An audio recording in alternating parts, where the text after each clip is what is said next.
Ngayon, ano po yung different characteristics po nitong tatlong active volcanoes natin ngayon na nag-aalboroto? Ano po? Taal, um, yung Canlaon sa Negros, tsaka itong Mayon. Ano po ang kaibahan nila at pagkakapareho, sir?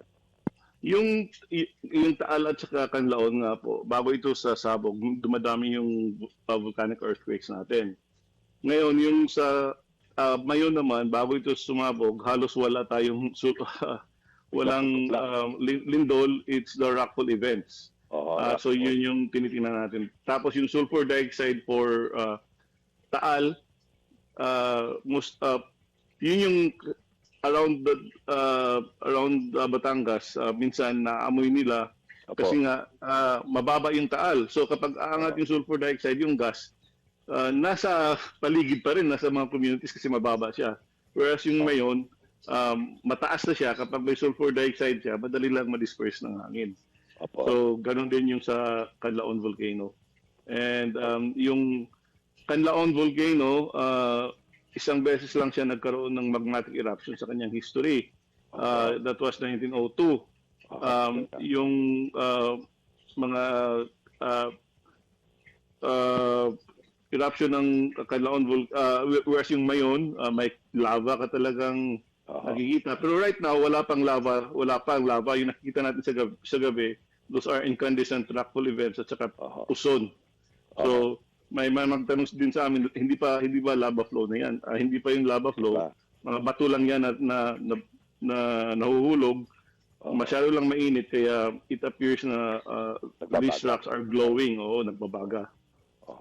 So, pero in all three cases, sir, kailangan naka-face mask. Ano? Kaya nga lang, mas malalayo yung inaabot ng abo ng Taal. Parang gano'n eh. Ang kwento po ng mga residentes hanggang sa Batangas po, hanggang sa Cavite, Laguna, gano'n. Nag-face mask sila, lalayo na. More than 6 kilometers po, no? Eh yung sa Mayon, around that area lang, kumbaga, ang naka-face mask. Yung 6 kilometers naman natin is for yung hazard ng uson. Ito yung pinaghalo-halong bato, mainit na bato, gas, and abo na rumaragsa, nahuhulog doon sa dalisis ng bulkan. Masyadong mabilis po yan. It's more than 100, can go as high as hundreds of kilometers per hour.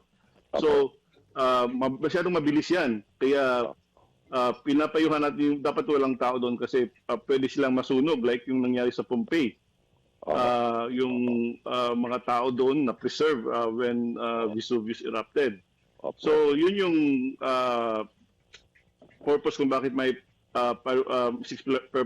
kilometer permanent danger zone. But of course, hindi ibig sabihin noon na yung abo hindi nalalagpas doon sa 6 kilometers. Depende po yan sa taas ng